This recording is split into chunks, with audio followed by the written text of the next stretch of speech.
paramos na segunda-feira passada no versículo 11. E ele mesmo concedeu. Hoje, enquanto eu estudava sobre essa passagem, me chamou muito a atenção o fato de que o apóstolo Paulo ressalta que esses cargos que nós ocupamos na igreja são sempre obra, ou melhor, devem ser sempre dirigidos pelo Espírito Santo, de maneira que nós não forcemos uma situação a ponto de colocarmos pessoas para exercerem funções dentro da igreja pelo simples fato de haver uma necessidade ou de alguém bem-sucedido, quem sabe uma pessoa muito culta, articulada, está então ali presente na igreja. O texto diz que o Senhor é que concede, a igreja reconhece. Então, ele mesmo concedeu, não é escolha humana, é decreto divino. E tudo que acontece é a igreja se reunir para avaliar o candidato, para ver se ele tem as prerrogativas, se tem um chamado, se tem um dom.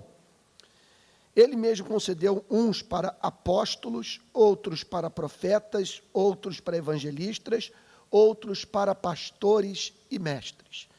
Gostaria de voltar ao ponto no qual eu parei na semana passada, falando sobre a relação desse texto com os movimentos de grupo pequeno.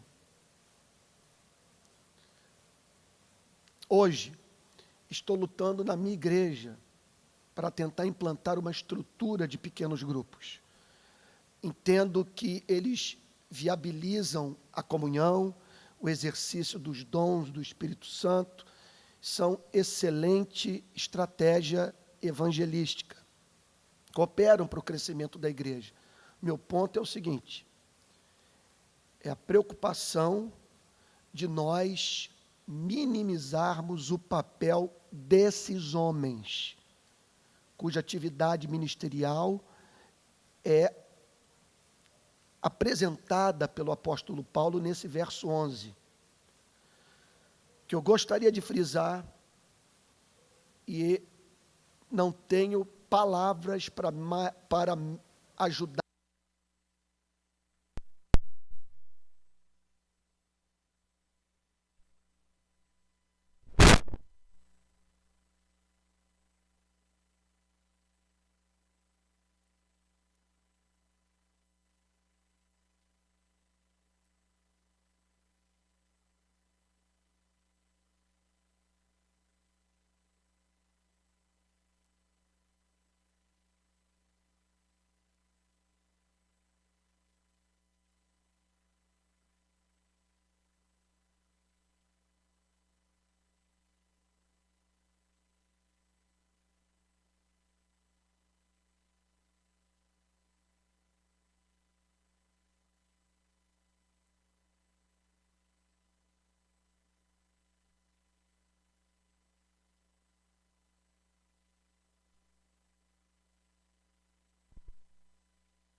Vale a pena também destacar o fato de que precisamos fazer investimento na vida desses homens,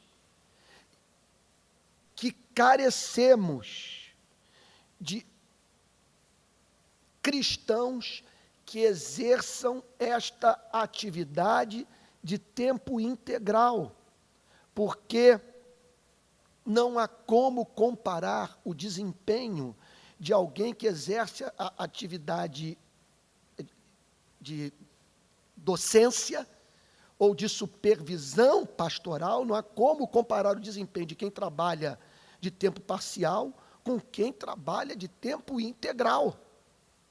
Isso é uma questão de uso do senso comum. Nem todos hoje, eu penso de uma forma um pouco diferente da que eu pensava no passado, têm o chamado para o ministério de tempo integral. Contudo, há aqueles que Deus designou de uma forma especial para essa tarefa e que carecem do investimento da igreja. Esses homens precisam de ter tempo para estudar, eles precisam de recursos para comprarem bons livros, para terem uma boa biblioteca, eles precisam se cercarem de bons léxicos, bons comentários bíblicos, estando em condição de fazer exegese do texto que lhes permita apresentar para a igreja a intenção do autor, como ressalta o grande John Stott, que não escreveu a Bíblia prioritariamente para você e para mim. A Bíblia foi escrita para os cristãos do primeiro século. É a palavra de Deus para você e para mim. Mas para que entendamos o seu significado, nós precisamos voltar para o primeiro século, tentar ouvi-la tal como os destinatários dessas epístolas ouviram a pregação apostólica, e aí fazemos essa transposição para o século XXI. Sem esse exercício, gente, nós não temos nem pertinência, aplicação contemporânea da verdade, e nem temos contato com o texto sagrado. E isso demanda tempo. Portanto, irmãos, seja qual for a estrutura que venhamos estabelecer visando o crescimento da igreja, que jamais menosprezemos o trabalho dessa gente, dos pastores e dos mestres, que jamais a igreja deixe de ter contato com eruditos, com gente santa e que se preparou com esmero intelectualmente para o trabalho de exposição das Sagradas Escrituras. Não é demais enfatizar. Não quero ser chato nem cansativo. Em nome de Jesus, não abram mão desses homens.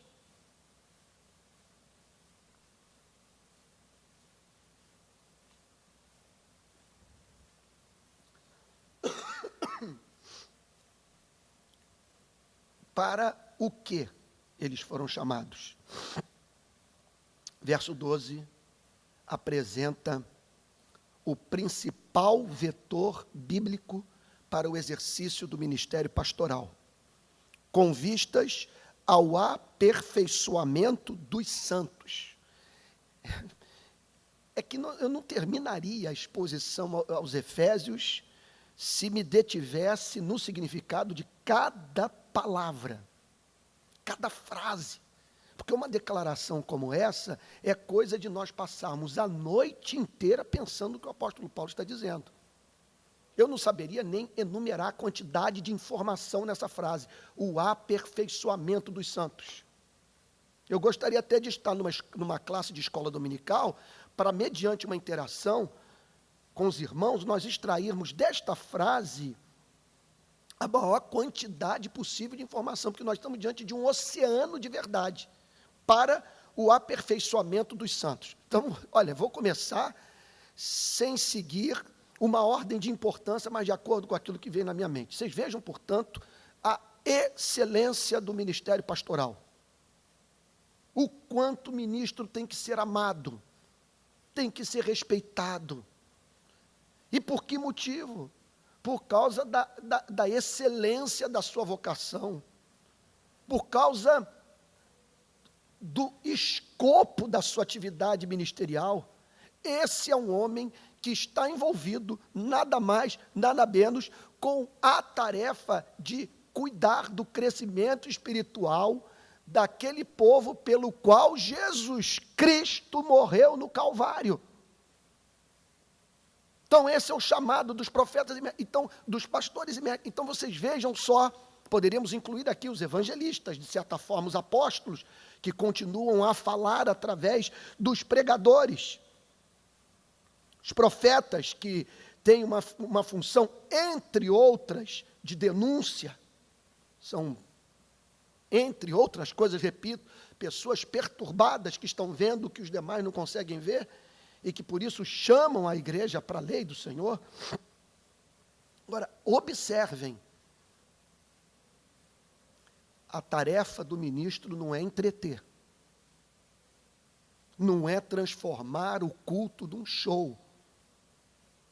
O seu chamado é para aperfeiçoar os santos, não é para entreter os santos. Não é para você criar uma estrutura de igreja tão repleta de atividade que na hora de você espremer, não sai nada.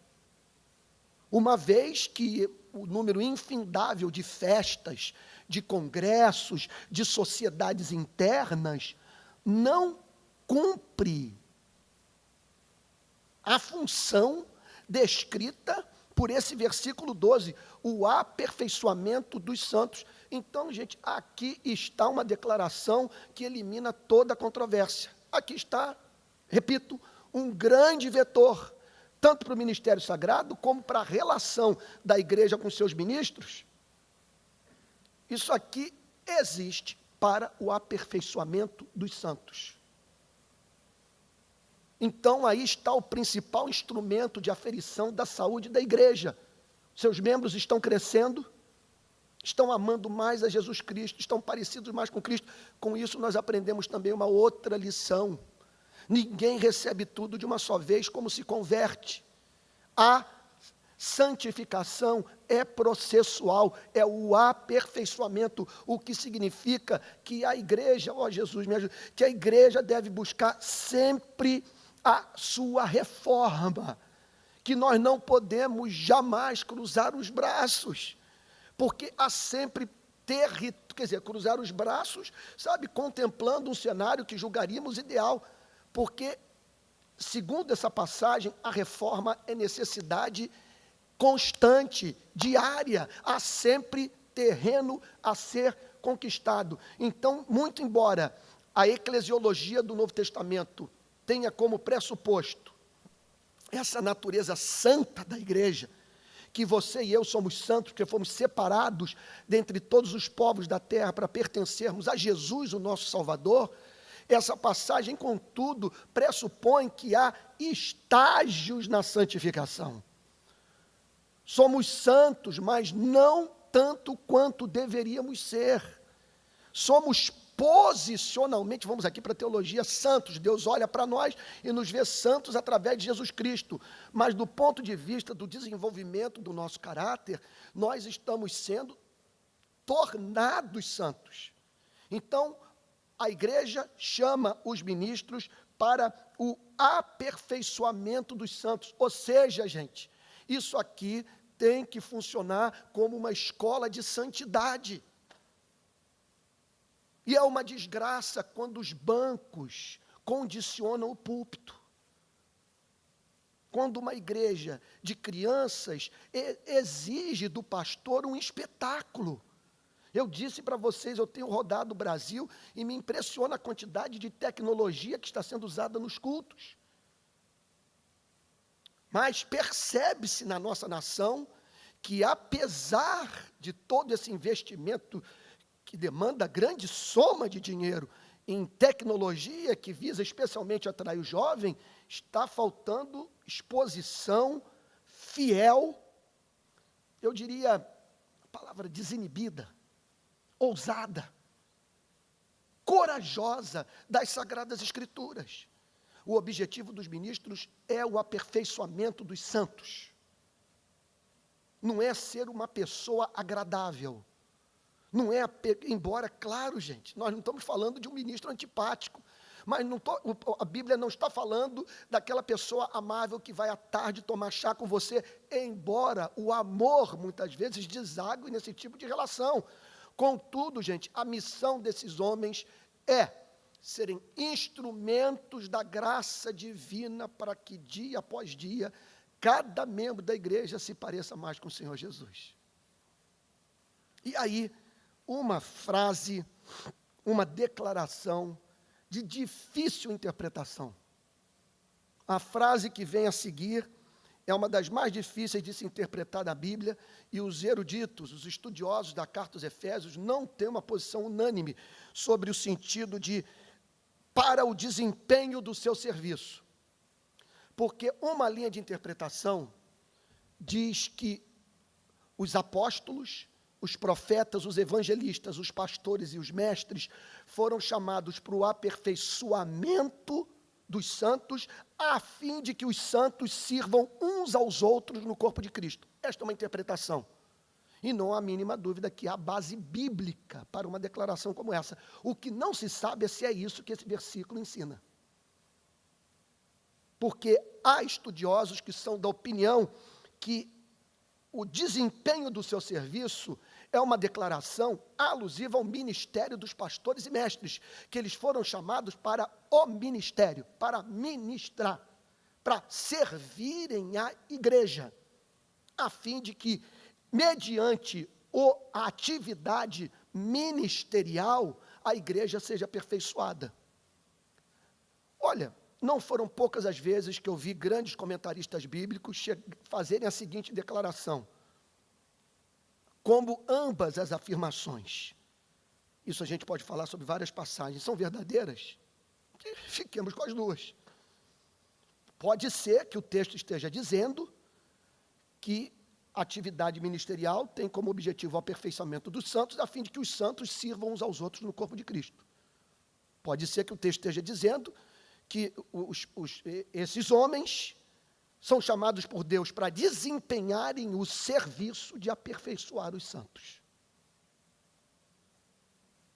Na verdade, a igreja depende de ambas as coisas para revelar, através de sua vida, a beleza do Criador. Em seguida, o apóstolo Paulo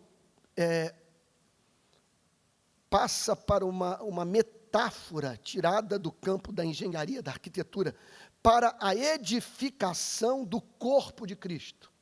Então ele mistura aqui engenharia com biologia, para edificação do corpo de Cristo. Aí está uma declaração, gente, que deveria chamar a atenção de todos nós, porque o objetivo do ministério é o crescimento do corpo de Cristo. O alvo não é apenas cada crente per si vivendo uma vida santa. O objetivo é a sua santificação, colaborar para a santificação dos demais irmãos, de maneira que o corpo seja edificado. Hoje, quando eu saltei do carro, ou não sei se no caminho, enquanto vinha conversando com meu filho, eu fiquei pensando, meu Deus do céu, imagine-se num mundo confuso como esse. Nós estamos passando por um dos períodos mais críticos da história da humanidade. Pessoas estão falando em termos de uma segunda guerra, de uma terceira guerra. O ministro da França falou que a França está em guerra e que deve se associar aos Estados Unidos, e há uma tendência também de procurarem se associar à Rússia. Só que falam que é uma guerra completamente diferente, para a qual não há paralelo. Hoje eu vi um especialista da Fundação Getúlio Vargas dizendo o seguinte: só existe uma saída, é a negociação, porque é um inimigo difuso. Ele não está num território, ele está espalhado, uma capilaridade brutal, e terroristas com passaporte europeu na mão, politicamente, portanto, conectados à Europa e aos seus países. Gente, vocês imaginem, num mundo confuso como esse,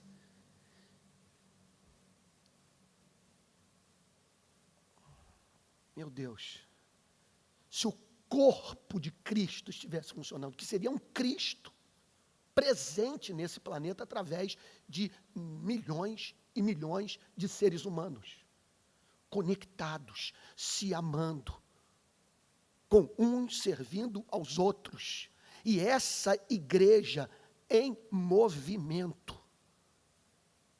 cumprindo a sua função de sal da terra e luz do mundo. Dá dor no coração quando pensamos que na prática não é assim. Estamos profundamente divididos.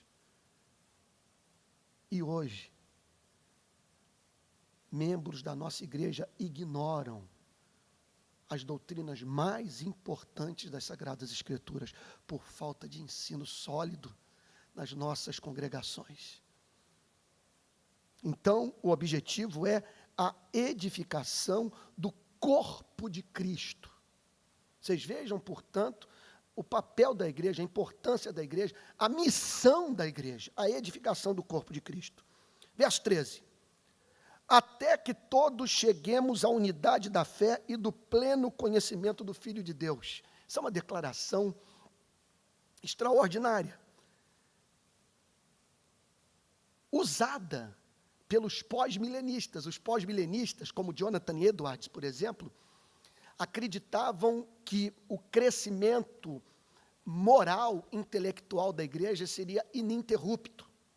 Mas isso de uma tal maneira que a igreja do futuro seria muito mais excelente do que a igreja do passado. E que essa igreja seria reconhecida não pelos seus milagres, mas pelo seu amor. E ele chegava ao ponto de sonhar com um dia que os problemas teológicos da patrística, da igreja medieval, da pré-reforma, da reforma, seriam resolvidos pelo desenvolvimento, quer dizer, através do desenvolvimento intelectual da igreja. Ou seja, que no futuro, controvérsias passadas seriam resolvidas por cristãos com suas faculdades espirituais, intelectuais plenamente desenvolvidas. Gente, o que essa passagem ensina, que essa passagem quer nos ensinar, é que, olha lá, até que cheguemos à unidade da fé. Há um básico sobre o qual nós não discordamos. A doutrina, por exemplo, da justificação pela graça mediante a fé. Isso aí ninguém discute. Ou a natureza divina-humana de Cristo. Sua morte substitutiva, propiciatória, sacrificial. Não se discute isso. O problema é que nos pormenores, vamos assim dizer, no entorno doutrinário, há muita divergência entre nós. O sonho do apóstolo Paulo, quer dizer, o sonho do Espírito Santo, que comunicou esse modelo de igreja, esse projeto de igreja ao apóstolo Paulo e, consequentemente, à igreja primitiva e a você e a mim, é que nós alcançássemos um profundo nível de unidade em torno da fé. Significa o seguinte, vamos lá, que nós tivéssemos tamanho entendimento teológico a ponto de não haver divergência entre nós. Seja por conta das questões centrais, seja também no que diz respeito às questões periféricas, até que todos cheguemos à unidade da fé. O que significa, portanto, o seguinte, que há uma trégua que nós devemos dar, que deve haver um espaço para o exercício da paciência, da longanimidade, do diálogo, que nós devemos seguir aquele ideal, conforme mencionei semana passada, no essencial, unidade, no secundário, liberdade, sobretudo, amor. Então, no secundário vai haver divergência entre nós. Você vai falar alguma coisa, eu vou continuar tendo você como irmão, mas o que você vai falar vai ser digerido por mim com muita dificuldade. Eu, por exemplo, não vou entender de você dizer para mim que o crente pode perder a salvação, ou que as crianças não fazem parte da igreja, ou que nós não devamos investir nos campos missionários, porque, afinal de contas, a salvação tem como fundamento os decretos divinos, e quem haverá de se converterá, quer a igreja faça missão ou não, porque a predestinação vai prevalecer. Se você disser isso para mim, eu posso continuar te tendo como irmão, mas vai ser difícil a minha relação com você, e poderíamos mencionar tantos outros temas mais. Agora, o sonho continua sendo esse. Através, notem, observem, através especialmente, veja só, não é exclusivamente, mas através especialmente do ministério dos pastores, a igreja se desenvolver intelectualmente a ponto de haver uma unidade, não uniformidade, mas uma unidade teológica no corpo de Cristo. até que todos cheguemos à unidade da fé e do pleno conhecimento. A palavra conhecimento aqui, epignose, significa um conhecimento tanto intelectual quanto visceral. Trata-se de um conhecimento experimental. Nota então, gente, qual é o objetivo da igreja?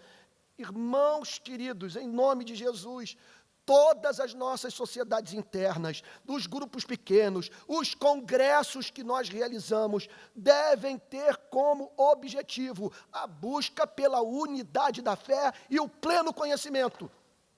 Se alguma coisa que nós formos fazer não pode ser justificada por metas como essa, irmãos queridos, nós temos que abrir mão desse tipo de atividade, porque isso aqui não é uma ONG, é uma igreja. O objetivo é unidade da fé, olha lá, a unidade da fé e o pleno conhecimento do Filho de Deus, é você ter uma experiência com Cristo, é de Cristo se tornar real, é Cristo se tornar amável, é Cristo se tornar excelente, de ao término do culto a gente não conseguir falar sobre futebol, é sair por essas portas falando sobre a beleza do nosso Salvador, a beleza desse Evangelho, a beleza desse plano de salvação. É o pleno conhecimento do Filho de Deus, pleno conhecimento. É Cristo se revelar a você na sua beleza, na sua formosura. É você passar a entender os cânticos, os salmos, sabe, as expressões de amor que nós encontramos nos poemas, nos hinos do passado. Epignoses é a palavra, repito. Pleno conhecimento do Filho de Deus, gente. Aí eu pergunto a vocês, quantas das nossas atividades podem ser justificadas por um versículo como esse? Aí hoje, me preparando para o culto, reli Martin Lloyd Jones, me perdoem, gente, tantas vezes mencionou ele mais do que o apóstolo Paulo, eu presumo. Mas ele, mais uma vez, eu lendo uma frase que eu já devo ter lido umas 10 vezes, ele dizendo o seguinte: se um pastor puritano, um pastor calvinista, desses que no passado Deus usou para trazer avivamento para a igreja, que levaram milhares, milhões a Cristo, gente, cujo trabalho serviu de fundamento para a disseminação da democracia, de regimes de republicanos, para o avivamento, para o cumprimento do chamado missionário da igreja. Se um homem desse, diz Martin Lloyd Jones, chegasse no século XX, ele está falando sobre o século passado, e olhasse para a estrutura das nossas igrejas, ele seria levado a dizer o seguinte: eu não estou fazendo nada. Eu nunca fiz nada na vida. Porque as estruturas dessas igrejas eram profundamente simples, ninguém precisava fazer seminário para entender o organograma da igreja. Eles se dedicavam a poucas tarefas que faziam com excelência e não abriam mão da pregação da palavra de Deus no poder do Espírito Santo.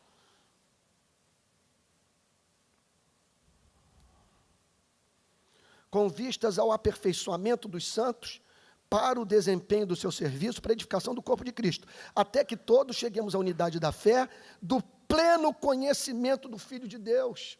Repito, irmãos, nós temos que trabalhar duro em cada canção que entoamos, em cada pregação que fazemos, em cada congresso que nós organizamos, para que Jesus se torne o lírio dos vales, a estrela da manhã, a nossa pérola de grande valor.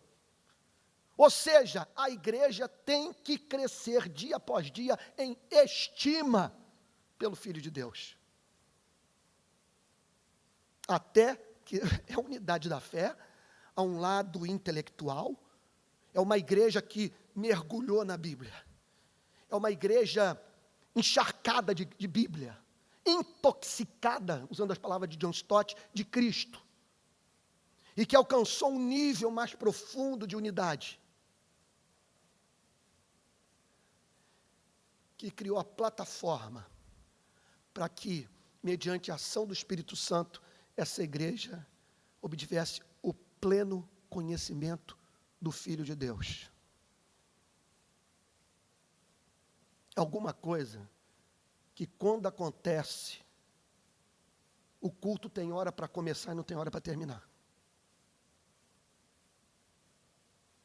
A gente não tem ideia do que significa essa pessoa doce, bendita, santa, diante da qual Tomé se curvou, dizendo, Senhor Deus e Deus meu, diante de quem a mulher pecadora derramou o vaso de alabastro, e banhou seus pés com lágrimas, e enxugou com seus cabelos. A gente não tem ideia do que é esse Salvador se manifestar no culto cristão. E esse é o objetivo. O meu medo é que a gente cresça em atividade. Às vezes uma pessoa procura e diz, falando sobre alguma igreja, algum lugar, mas olha, é impressionante a quantidade de atividade, como que aquela igreja, sabe, ela se encontra assim na espécie de efusão, trabalhos e mais trabalhos, sabe, as pessoas não param de entrar e sair da igreja, ou seja, por conta da quantidade de atividades que essa igreja realiza. Mas aí fica essa pergunta, essas atividades cumprem a finalidade de promover a unidade da fé e o pleno conhecimento do Filho de Deus?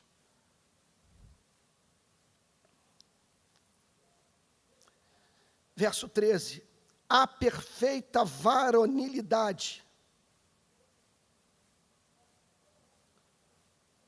para que você se torne um homem completo. Aqui está falando de uma igreja que saiu da meninice, de uma fase infantil, e que chegou à maturidade.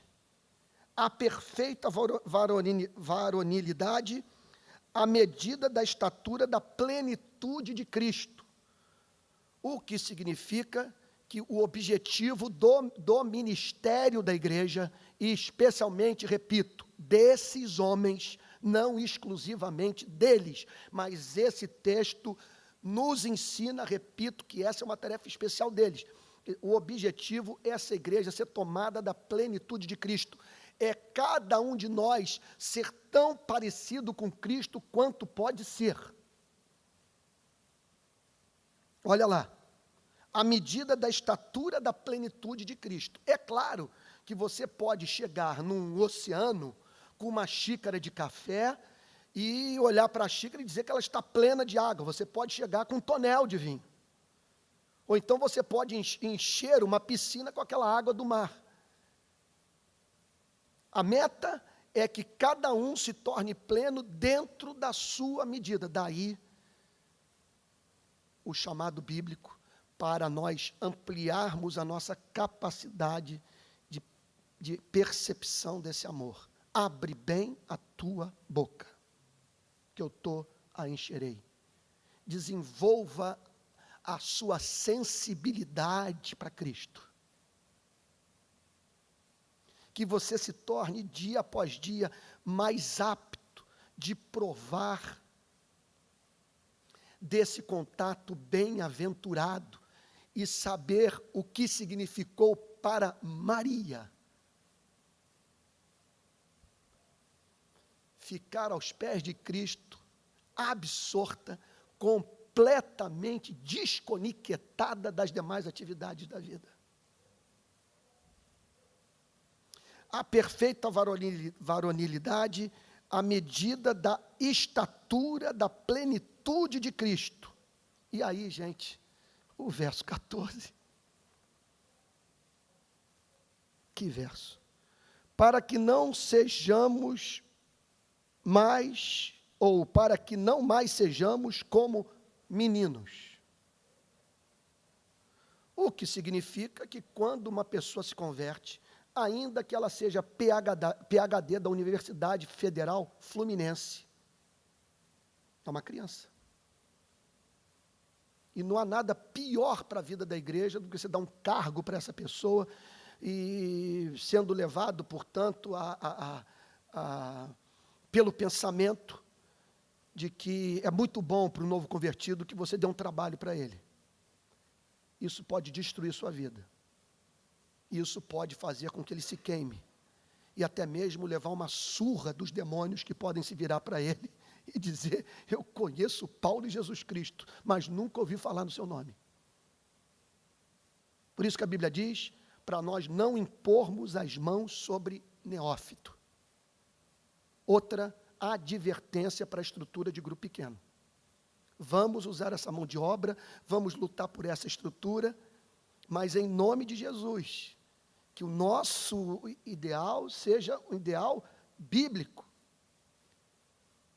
E que, entre outras coisas, não nos leve a lançar às feras pessoas que não estão preparadas para lidar com o mundo espiritual. Vão se queimar. Então, não há o que substitua aquilo sobre o que o apóstolo Paulo está falando, para que não mais sejamos como meninos. Então está falando de uma igreja infantil. E uma característica dessa igreja é composta por meninos e meninas, sabe? É o interesse por novidade. Elas querem movimento, querem barulho. Esse é o perigo, gente, dos bancos com dicionário conteúdo do púlpito. Se nós pararmos para pensar no funcionamento da cabeça de uma criança, nós chegaremos à conclusão que é um perigo fazermos uma espécie de marketing religioso, uma pesquisa, sabe, visando procurar conhecer quais são os gostos da membresia. E se essa membresia é composta por meninos, esses meninos vão querer festa, eles vão querer sermões de 15 minutos. Eles não vão querer que os pastores façam exposição de Romanos 3. Vão ficar ofendidos quando o pastor explicar o que significa não há um justo, nem sequer um, não há quem faça o bem. Vão se escandalizar, vão se levantar, vão embora. Vão dizer, eu não saí de casa para ser perturbado pelo pregador. E aí você passa a ter uma igreja de anões, de pigmeus. E isso traz muita dor de cabeça para os ministros. Porque é característica da criança, vai de um ponto ao outro da noite para o dia. E olha aqui que o apóstolo Paulo recomenda, para que não mais sejamos como meninos agitados de um lado para o outro. Uma hora quer uma coisa, outra hora quer outra. Para que não mais sejamos agitados de um lado para o outro. Porque qual é o problema dessa criança? O problema dessa criança é que, por ser criança, não tem um padrão, não tem uma referência, não tem uma consciência bem formada, não tem entendimento da verdade. Falta-lhe subsídios para avaliar o que lhe é proposto. Por isso que vai de um lado para o outro, sendo levado por qualquer vento de doutrina. Olha lá, levados ao redor por todo vento de doutrina. O que significa o seguinte, isso é terrível, gente. Eu gostaria de viver num mundo diferente. Mas um dos lados mais espinhosos do ministério pastoral é desconstruir na cabeça das pessoas o que os ventos de doutrina levaram essas mesmas pessoas a acreditar. É vento de doutrina. Você está pregando aqui, pronto, de segunda até o outro domingo, essa pessoa vai estar nas redes sociais. Vai estar ouvindo, por exemplo, pastores que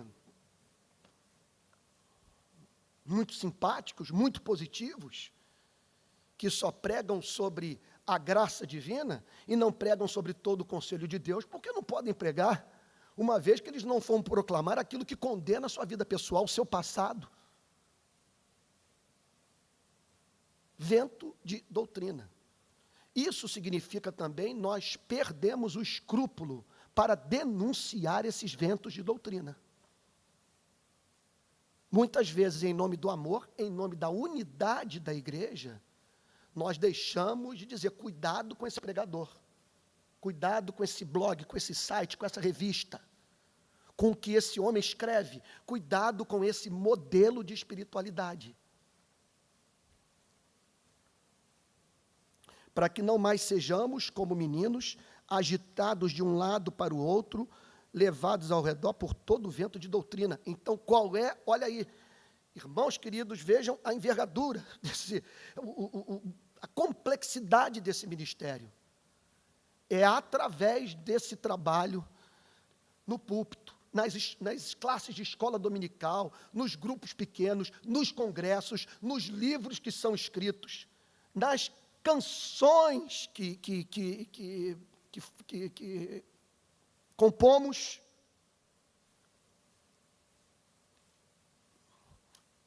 a igreja alcançar estabilidade, a igreja ter faro fino para a doutrina.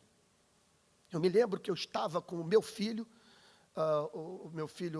mais novo, Mateus, estávamos ouvindo um pregador falar. Eu me virei para o meu filho e falei, esse cara é liberal, filho.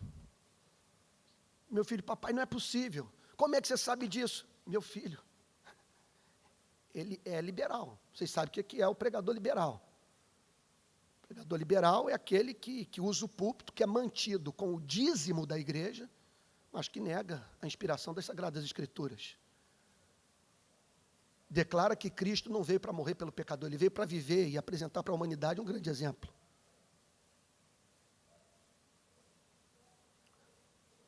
Me perdoem dizer, porque com 33 anos de vida cristã, tendo meu berço, a Igreja Presbiteriana Betânia, e o contato com a tradição reformada, o faro se torna aguçado, você pega no ar. Às vezes é o discernimento de espírito, às vezes é alguma coisa que está no seu espírito, que você não sabe muito bem identificar, que você chama de intuição, mas é um raciocínio rápido que faz com que você pegue na vírgula onde que o camarada quer chegar. Só sei que no final daquele dia, o meu filho virou-se para mim e disse, realmente, papai, diante do que ele acabou de falar, você está certo. E cuidado. Isso é um câncer na igreja. Semana retrasada eu falei que o pentecostalismo é uma das versões mais pobres das verdadeiras expressões do cristianismo autêntico. Com isso, eu estou dizendo que os nossos irmãos pentecostais são nossos irmãos pentecostais. Com isso, eu estou dizendo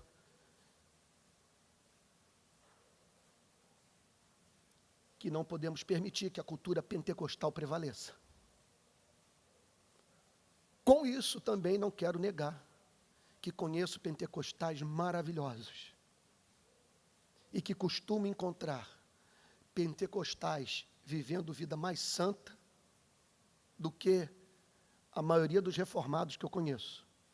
Porque pode acontecer esse fenômeno, o reformado conhecer um amplo campo de doutrina, mas não levar a sério nada daquilo que ele diz conhecer.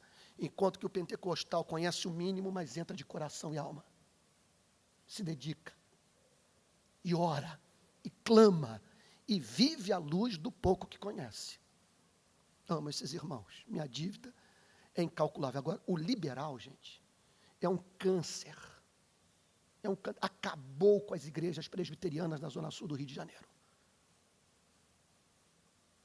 Você vê lá o estrago que esse tipo de pregação fez. E eles têm uma característica.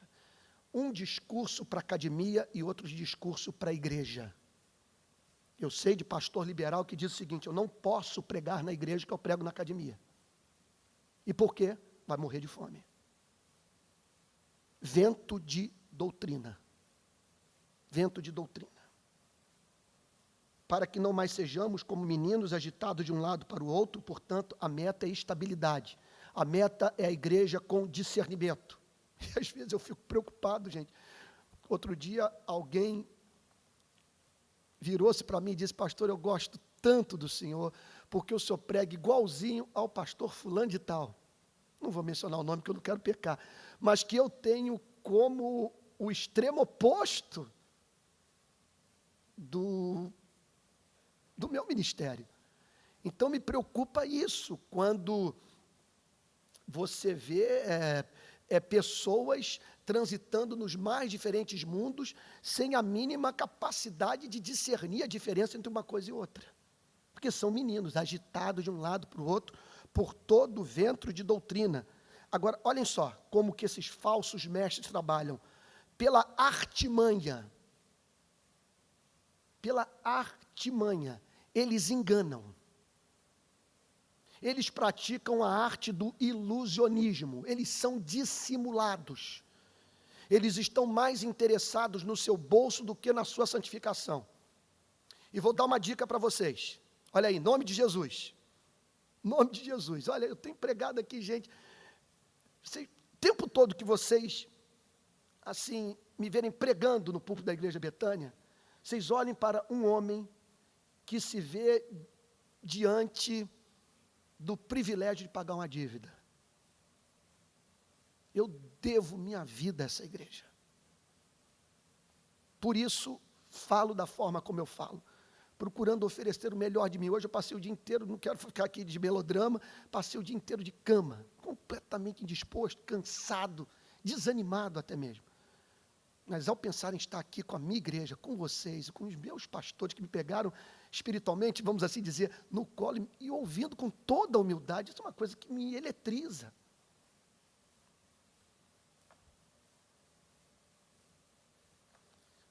Notem bem, conhece-se um pregador não apenas por aquilo que ele prega, mas também por aquilo que ele deixa de pregar. Há púlpitos que não mencionam o fato de que sem santificação ninguém vai entrar no reino de Deus. Há púlpitos que não falam sobre a depravação total, sobre a necessidade de regeneração para uma pessoa se converter dos seus maus caminhos. Há púlpitos que não enfatizam o fato de que pela árvore, pelo fruto se conhece a árvore. Há púlpitos que estão transformando a graça numa quarta pessoa da Trindade. Por isso, a importância de um exercício como esse, ao qual nós estamos nos dedicando segunda-feira após segunda-feira. A Bíblia está pautando a reflexão na Igreja Betânia. E como eu sei que eu estou pregando para pessoas que têm suas faculdades desenvolvidas, de certa forma, sobre alguns aspectos, pregar aqui é mais difícil do que pregar em outros lugares, porque sei da tradição da igreja, do zelo que a igreja tem pelas sagradas escrituras, e não tenho a mínima dúvida que se eu pular algum versículo, alguma frase, os irmãos vão notar. E a Bíblia, então, está me obrigando a falar sobre aquilo que muitas vezes o pregador não leva para o púlpito por medo de perder a audiência. Então aqui está o texto dizendo, pela artimanha dos homens, pela astúcia com que induzem ao erro. Ele está falando o seguinte, que esses caras são malandros. E que com eles nós não podemos ter misericórdia. É claro que não vamos sair numa caça às bruxas. E em nosso diálogo, vamos procurar manter o princípio do amor. Mas observem que na Bíblia, as declarações mais ácidas dos apóstolos, mais duras do Senhor Jesus, foram proferidas contra os falsos mestres. Olha só, a palavra é artimanha e astúcia. O que o apóstolo Paulo está dizendo é o seguinte, cuidado com a malandragem do religioso. Então, portanto, o ministério da igreja tem como objetivo preservar o ministério dos pastores, o ministério dos pregadores. E é óbvio que essa tarefa de cada membro do corpo de Cristo é o de ajudar a igreja a se proteger dos lobos, dos falsos mestres, a saber identificá-los.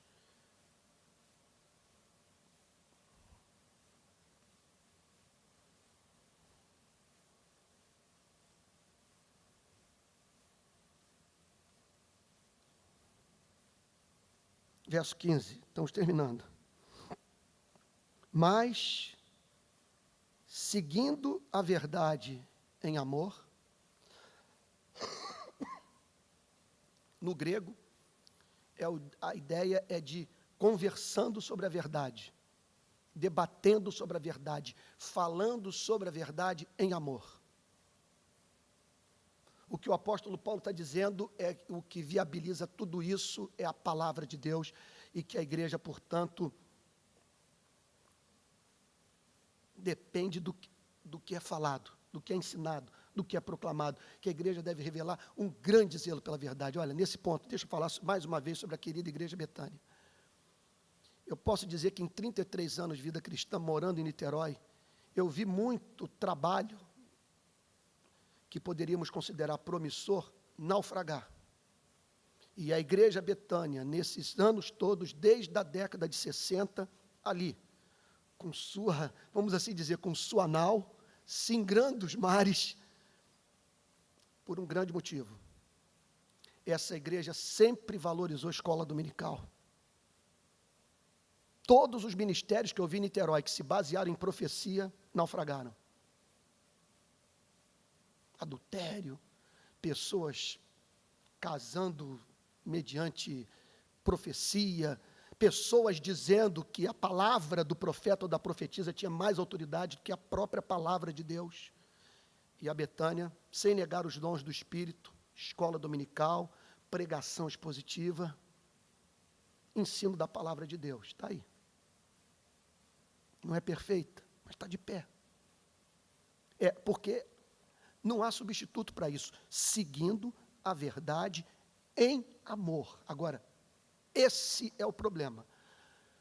Duas espécies de câncer que nós temos que deles fugir horrorizados. De um lado, o liberalismo, que nega os fundamentos. Do outro lado, a ortodoxia morta. A verdade que não é seguida em amor. Isso tudo tem que mexer com as nossas afeições, isso tudo tem que nos deixar mais doces, mais amorosos, mais misericordiosos, mais apaixonados por Cristo. Seguindo a verdade em amor, cresçamos em tudo, naquele que é o cabeça Cristo. Notem bem, cresçamos em tudo.